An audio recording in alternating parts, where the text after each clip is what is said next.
ایک دفعہ خلیفہ ہارون رشید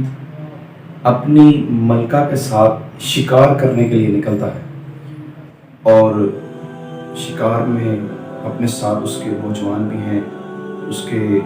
سپاہی بھی ہیں۔ جاتے جاتے راستے میں اس کا ایک ایسے راستے سے گزر ہوا جہاں پر اللہ کا ایک بہت ہی پہنچی ہوئی شخصیت،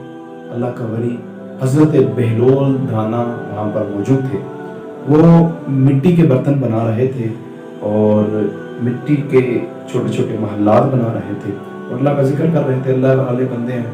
تو اللہ کو یاد کر رہے تھے۔ تو اس وقت آپ بلند آواز سے پکار رہے تھے، کوئی ہے جو دنیا میں مجھے دینار دے اور اس کے بدلے میں جنت میں اس کو موتیوں کا ایک محل دے دوں۔ اب وہ بادشاہ جو تھا ہارون رشید وہاں سے گزر رہا تھا، اس نے جب سنا تو انہوں نے کہا کہ شاید یہ مست ہیں یا پتہ نہیں کیسی کیسی بہکی باتیں کر رہے ہیں، تو وہ آپ کو جو ہے ایسے ہی اگنور کر کے یہاں سے چلا گیا۔ تو پیچھے ہی اس کی زوجہ ملکہ زبیدہ جو تھی وہ بھی آ رہی تھی۔ جب اس کا بھی گزر اسی راستے سے ہوا تو اس نے بھی وہی الفاظ بہلول دانا کے زبان سے وہی ورڈز سنے کہ آپ فرما رہے تھے کوئی شخص ہے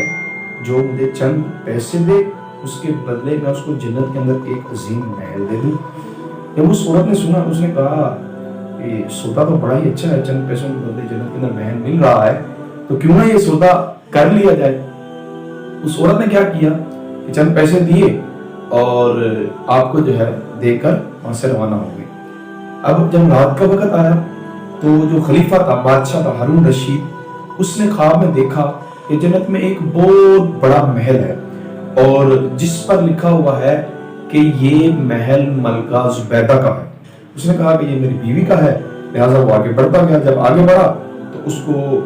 اس محل کے سپاہیوں یعنی فرشتوں نے روک دیا۔ اس نے کہا تیرا یہاں پر اس محل کے اندر، اس گھر کے اندر انٹری منع ہے، تو نہیں جا سکتا، یہ ملکہ زبیدہ کا ہے، یہ وہی اس کے اندر انٹر ہو سکتی ہے۔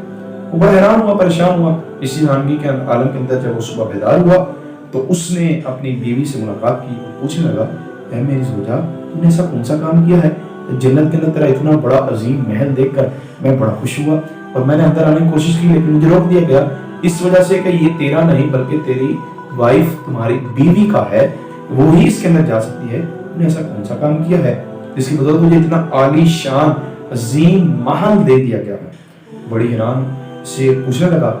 تو اس نے کہا کہ میں کوئی خاص عمل تو نہیں کیا، مجھے کوئی خاص نیکی تو یاد نہیں ہے، ہاں البتہ کل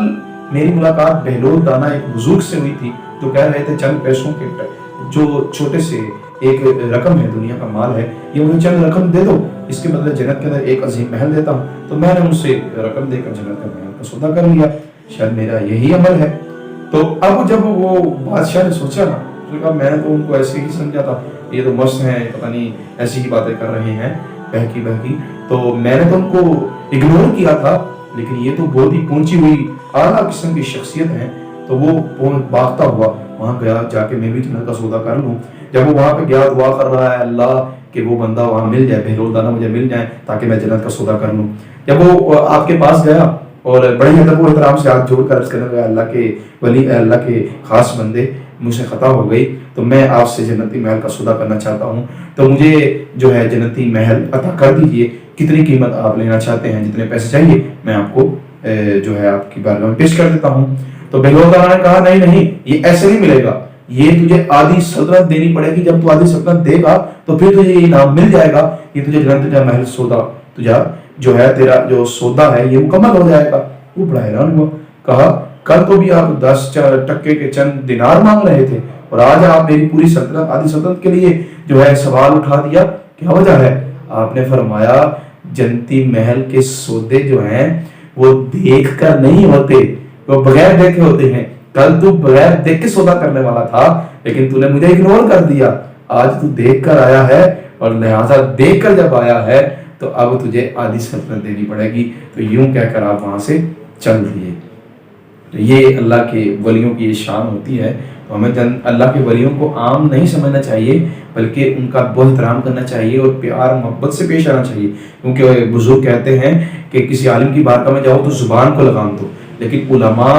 اللہ کے ولی کی بارگاہ میں جاؤ تو دل کو سنبھال کے جاؤ، کہیں دل کے اندر بھی غلط خیال نہ آئے، تو اچھے انداز سے ان کی بارگاہ میں پیش آؤ اور اچھے انداز سے ان کے ساتھ گفتگو کرو، کیونکہ کسی شاعر نے کہا تھا اللہ اللہ کیے جانے سے اللہ نہیں ملتا، اللہ والے ہیں جو اللہ سے ملا دیتے ہیں۔ اور ایک اور شاعر نے کہا تھا کہ چاہے تو اشارے سے کایا ہی پلٹ دے دنیا کی، یہ شان خدمت گاروں کی تو سرکار کا عالم کیا ہوگا، سرکار کا عالم کیا ہوگا۔ تو یہ سرکار کے خدمت گزار ہیں، اللہ کے خاص بندے ہیں، تو ان کی یہ شان ہوتی ہے، ان کا یہ مرتبہ ہوتا ہے، لہٰذا ان کے ساتھ ہی چاہت محبت کر کے ہمیں دنیا اور آخرت میں سرخری اور کامیابی مل سکتی ہے۔